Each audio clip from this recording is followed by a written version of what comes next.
धर्म से नीति शास्त्र, नीति शास्त्र से राजनीति और राजनीति से शासन प्रशासन।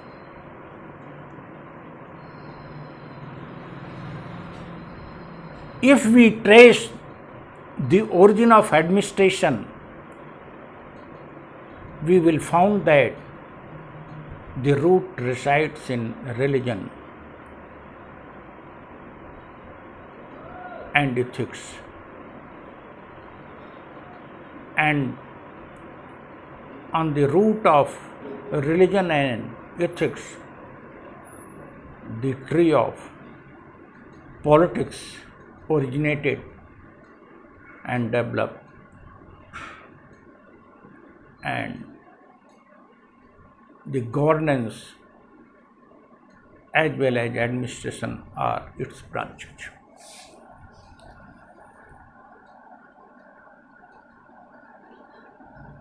तो क्या प्रशासन को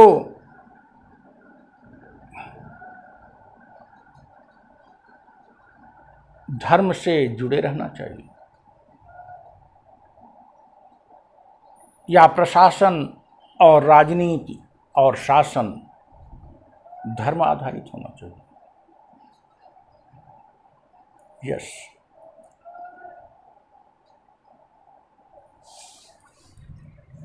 Here religion does not mean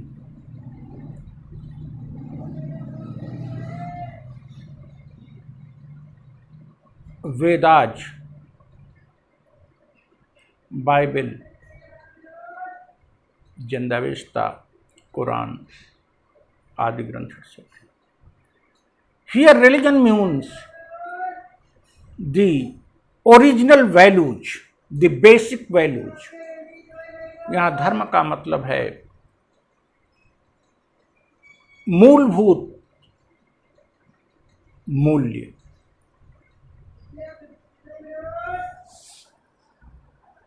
और ethics means morality, a bunch of morality, नैतिकताओं का संग्रह। तो धर्म के वेद पर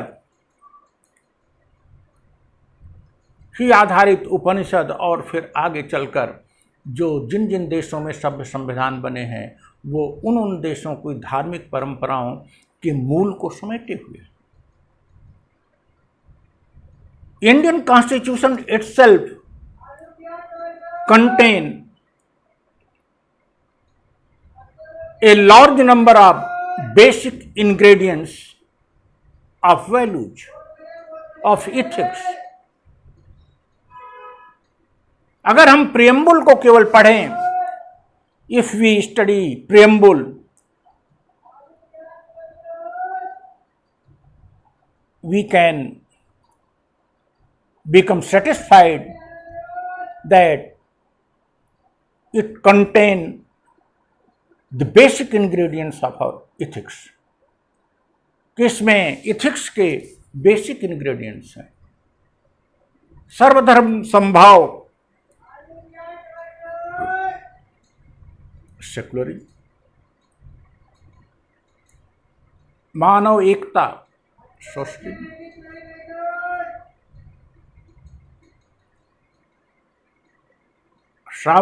सॉवरेनिटी, राज्य के प्रति जो एथिकल वैल्यूज हैं, राज्य के जो अधिकार हैं, democracy, people's right, republic, people's right to elect, liberty, justice, all these are the values.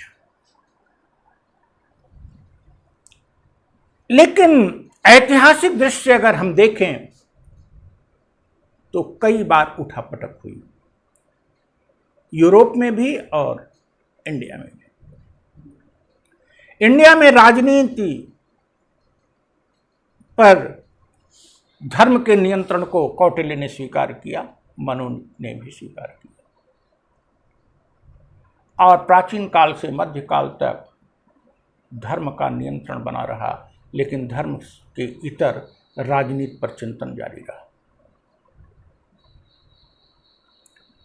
यूनान में जरूर ही राजनीति को धर्म से अलग कर दिया गया, लेकिन उसमें इथिकल वैल्यूज समाविष्ट रहे।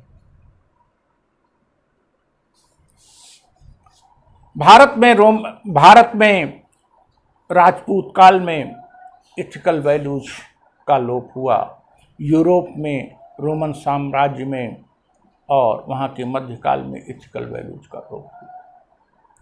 वहाँ मैकियावेली ने इथिक्स को से राजनीति को अलग कर दिया,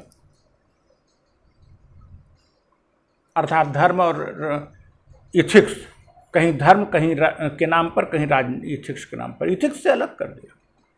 क्या वो चल पाया? 2-3 शताब्दियों में ही उसको नकार दिया गया।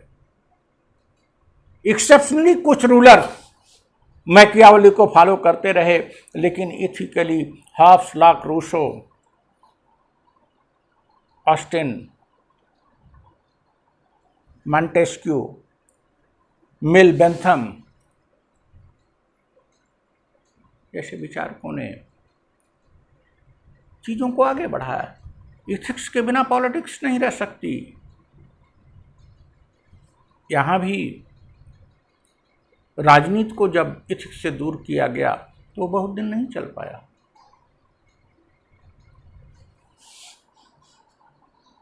1887 में लोक प्रशासन को राजनीति से ही अलग कर दिया गया और इसको मैकेनाइज्ड रूप दिया गया, और कहीं न कहीं राजनीति से अलग करने के बाद इसमें इथिक्स और मानव को दूर कर दिया गया। लेकिन 50 सालों में ही वापस आना पड़ा, मानवीय संवेदनाओं को लाना पड़ा, और फिर 1970 आते आते लोक प्रशासन का ढांचा ही नव लोक प्रशासन हो गया, और अब इथिक्स फिर आ गया। यही नहीं, पॉलिटिक्स का जो द्वैत था वह भी समाप्त हो गया वर्तमान में, और नव लोक प्रशासन जो आया वो एथिक्स की बात करना है, equity, democracy, social utility, social justice, ये बातें होने लगी। और अब स्थिति यह है, राजनीति के द्वैत भाव को समाप्त कर दिया गया। लोक प्रशासन का अध्ययन और राजनीति का अध्ययन हमको बताता है, जब जब हम रिलीजन और इथिक्स से को ही वर्तमान मानने लगे, तब तब हम धोखा खाए, और जब जब रिलीजन और इथिक्स को हम पूरी तरह से छोड़ दिए, तब भी धोखा खाए। इथिक्स को पूरी तरह से मानने से धोखा तो नहीं खाए, गवर्नेंस में दिक्कत आ सकती है। यहां तात्पर्य है कि मूल चीज जो होती है वह प्रेरणा लेने के लिए होती है, उसके आधार को नहीं छोड़ना चाहिए। लेकिन उसके आधार से, जैसे सिर्फ इथिक्स के आधार से चिपक जाया जाए तो क्या प्रशासन हो सकता है? लेकिन इथिक्स के अभाव में क्या प्रशासन हो सकता है?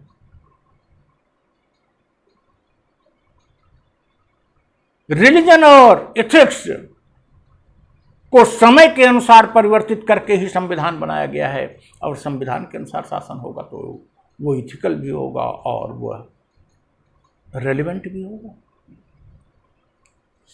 The same thing apply with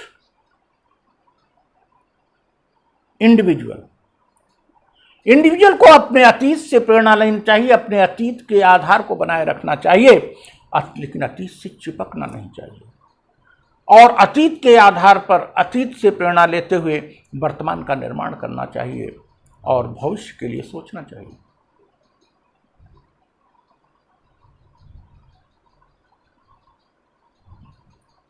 Ethics cannot be lived from by individual as well as society as well as politics and administration. लोक प्रशासन के विकास में 2000 के बाद 1990 में फिर एथिक्स को झटका लगा, लेकिन 2000 के बाद फिर एथिक्स को और एथिकल वैल्यूज को महत्ता मिली और आज भी जारी है। यह क्रम विषयों में होता रहा, लेकिन इंडिविजुअल रिस्पेक्ट में, यद्यपि इंडिविजुअल रिस्पेक्ट में भी ऐसा होता है कि व्यक्ति अपने जीवन में ही कभी एथिक्स से चिपक जाता है, कभी एथिक्स को छोड़ देता है, तो कभी एथिक्स को बेस और मेन मोटिव फोर्स मानते हुए आगे बढ़ता है, जो कि सबसे सर्वोत्तम रास्ता है। Thank you.